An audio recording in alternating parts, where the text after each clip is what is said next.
السلام علیکم ناظرین کرام، نئی ویڈیو میں آپ کو خوش آمدید کہتے ہیں۔ پورے ملک میں خون کی ہولی کھیلی جا رہی ہے، خطرناک خبریں آ رہی ہیں، افسوسناک خبریں آ رہی ہیں۔ اب تک کی معلومات کے مطابق، محتاط معلومات کے مطابق پچھلے 24 گھنٹوں میں 39 سے زائد حملے ہو چکے ہیں، درجنوں شہادتوں کی اطلاعات ہیں۔ بھارتی میڈیا پر خطرناک دعوے ہو رہے ہیں، یعنی صورتحال ناقابل بیان ہے، غیر معمولی خبریں ہیں۔ ذرا میں آپ کے سامنے تازہ ترین صورتحال رکھ دوں۔ دا خراسان ڈائری کے مطابق پچھلے 24 گھنٹوں میں 37 حملے ہوئے ہیں بلوچستان اور خیبر پختونخوا کے اندر، جس کے اندر آئی ڈی کے حملے ہیں، جس کے اندر فائرنگ ہے، اور جس کے اندر دیگر میجر حملے ہیں جو پچھلے 24 گھنٹوں کے دوران ہو چکے ہیں۔ صحافی شبیر توری کے مطابق خیبر پختونخوا میں سیکیورٹی کی بگڑتی ہوئی صورتحال گزشتہ 36 گھنٹوں کے دوران پشاور، میمند، لکی مروت، خیبر، بنو اور جنوبی وزیرستان میں سیکیورٹی فورسز پر درجنوں حملے کیے گئے ہیں۔ اس کے علاوہ شدت پسند گروہوں نے 6 پولیس اسٹیشنوں کو نشانہ بنایا ہے اور ایک پولیس اہلکار کو اغوا کر لیا ہے۔ ان حملوں میں کئی اہلکار زخمی ہوئے ہیں۔ یہ مسلسل حملے ظاہر کرتے ہیں کہ عسکریت پسندوں کی کارروائیاں نہ صرف منظم ہو رہی ہیں بلکہ ان کی شدت میں بھی اضافہ ہو رہا ہے۔ تو یہ تو وہ حملے ہیں، 37 حملے جو پچھلے 24 گھنٹوں کے دوران ہو چکے ہیں، جس میں منیر شاکر، مفتی منیر شاکر مارے گئے۔ جو ٹرین حملہ ہوا وہ اس سے پہلے کا ہے، جو بنو کے اندر اٹیک ہوا وہ اس سے پہلے کا ہے، جو مفتی حامد الحق مارے گئے وہ اس سے پہلے کا ہے۔ پھر جو جیلم کے مقام پر رات کو واقعہ پیش آیا، اگرچہ بڑی مشکوک اطلاعات ہیں، بھارتی صحافی رپورٹ کر رہے ہیں، بھارتی میڈیا رپورٹ کر رہا ہے کہ حافظ سعید مارے گئے ہیں، بھارتی میڈیا رپورٹ کر رہا ہے کہ حافظ سعید کو قتل کر دیا گیا ہے، جبکہ کچھ بھارتی میڈیا پہ پروپوگنڈا یہ بھی کر رہے ہیں کہ حافظ سعید شدید زخمی ہے، فوجی ہسپتال کے اندر داخل ہیں، اور ان کے قریبی عزیز بھانجا یا بھتیجا وہ بھی مارا گیا ہے۔ جبکہ سینئر صحافی ماجد نظامی اس حوالے سے دعویٰ کرتے ہیں، وہ کہتے ہیں کہ جیلم ٹارگٹ کلنگ واقعہ، مرنے والا شخص حافظ سعید کا بھتیجا بالکل نہیں ہے، نہ ہی اس حملے میں حافظ سعید کو ٹارگٹ کیا گیا ہے۔ جس شخص کو نشانہ بنایا گیا وہ پنجابی یا کشمیری نہیں بلکہ سندھی تھا، اور اپنی تنظیمی ذمہ داریوں کی وجہ سے آزاد کشمیر میں ایک طویل عرصے سے مقیم تھا۔ مرنے والا شخص مقبوضہ کشمیر میں انڈین قید میں بھی رہا ہے۔ مرنے والے شخص کا سیکیورٹی گارڈ بھی مارا گیا ہے، جبکہ ڈرائیور کو زخمی حالت میں ہسپتال منتقل کیا گیا ہے۔ یعنی اس شخص کا تعلق جماعت الدعوہ سے تھا اور یہ بھارت کو انتہائی مطلوب تھا۔ یعنی چھوڑ دیں بی ایل اے کو، وہ کیا کر رہی ہے، ٹی ٹی پی کس طرح بے قابو ہو گئی ہے، بھارت پاکستان کے اندر گھس کر اس طرح کی قتل و غارت کی کارروائیاں کر رہا ہے۔ آگے بڑھتے ہیں، ایک اور حملہ ہو چکا ہے، یعنی حملوں پر حملے ہو رہے ہیں۔ اللہ تعالیٰ اس ملک پر رحم کرے۔ نوشکی کے مقام پر ابھی تازہ ترین آج جو حملہ ہوا ہے، کوئی 7 کے قریب بسز تھی، کوئٹہ سے تافتان بارڈر کی طرف جا رہی تھی ایک کانوائے کی صورت میں، یعنی ان کے ساتھ سیکیورٹی فورسز موجود تھیں۔ عام طور پر یہ سیکیورٹی کے خدشات کے پیش نظر اب جب بھی قافلے چلتے ہیں تافتان سے کوئٹہ کی طرف، یا کوئٹہ سے تافتان جو زیارت کے لیے ایران کی طرف لوگ ٹریول کرتے ہیں، تو ان کو بھرپور سیکیورٹی کے اندر لے جایا جاتا ہے۔ اس کے باوجود آئی ڈی کا بتایا جا رہا ہے، کچھ لوگ یہ دعویٰ کر رہے ہیں کہ یہ خودکش حملہ تھا، کچھ کا دعویٰ ہے کہ نہیں، جو بم بلاسٹنگ وہ جو مواد ہوتا ہے وہ تھا جو بلاسٹ ہوا ہے۔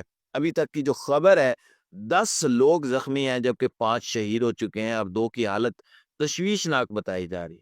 خبر یہ بھی ہے، نوشکی پاکستان فوج کے قافلے پر شدید نوعیت کے حملے کے بعد شہر میں 3 ہیلی کاپٹر پہنچ گئے، ہسپتالوں میں ایمرجنسی نافذ، ایف سی ہیڈ کوارٹرز میں بھی ایمبولینس کی آمد و رفت جاری ہے۔ تو بڑی محتاط انداز میں جو خبریں آ رہی ہیں رات کو، جیسے اے ٹی ایف اسکواڈ پر بھی حملہ ہوا، جس طرح ایلیٹ فورسز کے اغوا کی خبریں آئی، تو صورتحال ہرگز نارمل نہیں ہے۔ اور پھر یہ خبر بھی آ رہی ہے کہ بھارت کے اندر کوئی بڑا اہم اجلاس ہو رہا ہے اور امریکہ اور برطانیہ سمیت 20 ممالک کی خفیہ ایجنسیوں کے سربراہان کی ایک کانفرنس جو ہے وہ ہو رہی ہے۔ دوسری طرف پاکستان کے اندر بھارت ٹارگٹ کلنگ کر رہا ہے۔ یہ ساری صورتحال ہے اور اس پر فواد چودھری کی جانب سے رد عمل آیا۔ وہ کہتے ہیں کہ جس طرح انڈین ایجنسیز پاکستان کے اندر لوگوں کو قتل کر رہی ہیں، خود پر شرم آ رہی ہے۔ مملکت جمہوریہ پاکستان آج ان قاتلوں کے سامنے کس قدر نحیف ہے، کبھی کوئی سوچ نہیں سکتا تھا۔ خدا کے لیے آپس کی لڑائی کو ہاتھ میں لائیں، ہم تباہ ہو رہے ہیں۔ اب جب یہ ساری کارروائیاں ہو رہی ہیں، چور نما کی خبریں میں آپ کے سامنے وہ بعد میں رکھتا ہوں۔ اسلام آباد میں کیا ہو رہا ہے؟ ہونا کیا چاہیے؟ ایک تو واش ڈاگ کی خبر آئی، واش ڈاگ نے پاکستان کو انسانی حقوق اور شخصی آزادی دبانے والا ملک قرار دے دیا ہے کہ پاکستان کے اندر کوئی شخصی آزادی نہیں ہے، پاکستان میں کوئی فریڈم آف سپیچ نہیں ہے۔ لیکن چھوڑ دیں ان چیزوں کو۔ پی ٹی آئی کے ایک ورکر ہے، کوئی بڑے ورکر نہیں ہے جسے کہیں کہ کوئی بڑا پاپولر ہے، حیدر سعید، ٹویٹر پر کوئی ان کے 40-50 ہزار فالوور ہے۔ رات کو ان کی والدہ فرزانہ سعید کا روتے ہوئے ویڈیو پیغام آیا۔ وہ کہتی ہیں کہ 40 کے قریب نامعلوم نقابوں کے اندر لوگ ہمارے گھروں میں آ گئے اور انہوں نے حیدر سعید پر الزام لگایا کہ اس نے قتل کر دیا ہے اور اٹھا کر لے گئے۔ ماں رو رہی تھی، انہوں نے کہا کہ یہ تصویریں ہیں عمران خان کی، میرا بچہ تو عمران خان سے محبت کرتا ہے، اس کے علاوہ اس نے کیا کرنا ہے، لہذا اسے اٹھا لیا گیا۔ وہ جب بلوچستان میں ٹرین پر حملہ ہوا تھا، اس وقت آپ نے دیکھا عادل بازائی کے گھر پر چھاپا پڑ گیا۔ ایک محتاط اندازے کے مطابق 39 حملے پچھلے 24 گھنٹے میں ہو چکے ہیں، جس میں بھارت کی انوالومنٹ بھی ہے، جس میں یہ نوشکی والا اب تک کا بڑا حملہ ہو چکا ہے۔ پچھلے 24 گھنٹوں کے اندر مفتی منیر شاکر مارے گئے ہیں، ابھی ان کا جنازہ ادا نہیں کیا گیا، لیکن حیدر سعید بڑا دہشت گرد تھا، اس کو اٹھانا بہت ضروری تھا۔ اب مولانا فضل الرحمان کی صحافیوں سے بھی رات کو ملاقات ہوئی، گفتگو ہوئی، تو مولانا نے جو گفتگو کی اس کی کچھ اہم چیزیں میں آپ کے سامنے رکھتا ہوں۔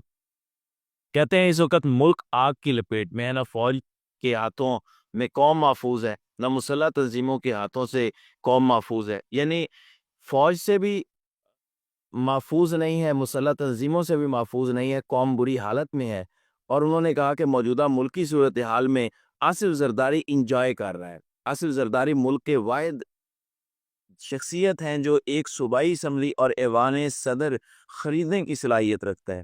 اور مولانا نے کہا کہ دیکھیں، نواز شریف ملک کو اس ساری صورتحال سے نکال سکتا ہے، لیکن اگر نواز شریف یہ سمجھتا ہے کہ اسے ایک صوبہ مل گیا ہے تو وہ خوش ہے تو وہ رہے، ورنہ نواز شریف کو اس ساری صورتحال میں کردار ادا کرنا چاہیے۔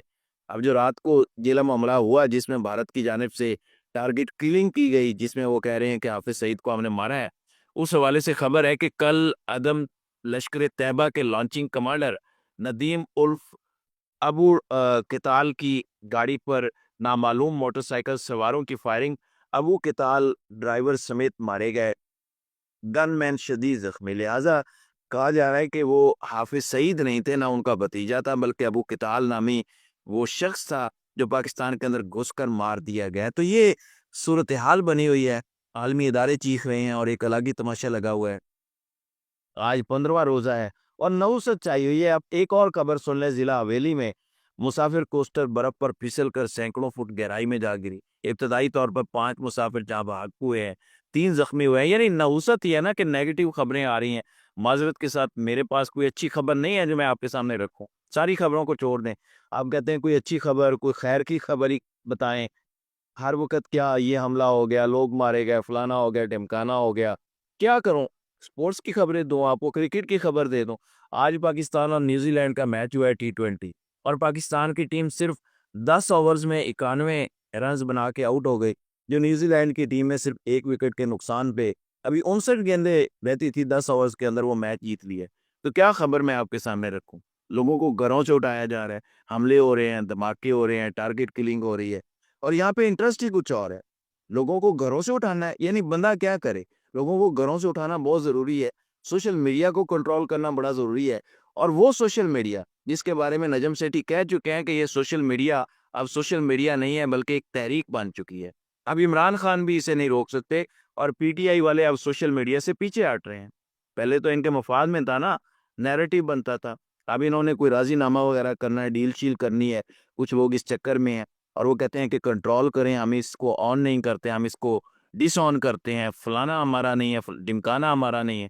تو نجم سیٹھی نے کہا کہ اب ایسا نہیں ہو سکتا، اتنی آسانی سے یہ کنٹرول نہیں ہوگا۔ کوئی ایسا نہیں کہ منظم لوگ ہیں جو پروپوگنڈا کر رہے ہیں، بلکہ جو جعلی تعلیم لوگوں کو دی گئی تھی نا پچھلے 75-76 سالوں میں، جو خود ساختہ تاریخ پڑھائی گئی تھی کہ ایسے پاکستان بنا، ایسے ہم نے ترقی کی، فلاں ہوا، ڈمکاں ہوا، وہ جنگ جیتے، وہ جنگ ہارے، ہم لوگوں کی آنکھیں کھل چکی ہیں، لوگ ان باتوں میں نہیں آ رہے۔ بہرحال ان ساری چیزوں کو چھوڑ کر پاکستان سب سے عام ہے، پاکستان سب سے بڑا ہے، پاکستان سارے ایشوز سے زیادہ ضروری ہے اور پاکستان کا امن ضروری ہے۔ اللہ کرے ہم دہشت گردی پر قابو پائیں اور اس میں صوبائی حکومتیں، صرف فوج نہیں، صوبائی حکومتیں، وفاقی حکومتیں اور سیاستدان بھی اپنا کردار ادا کریں، ورنہ ہم آپس میں لگے رہیں گے فوج پر تنقید، فلانے پر تنقید، فلاں سیاسی جماعت پر تنقید، فلاں جیل میں، فلاں باہر، اور ملک بڑی تیزی سے تباہی کی طرف جا رہا ہے۔ تو اللہ خیر کرے، آمین۔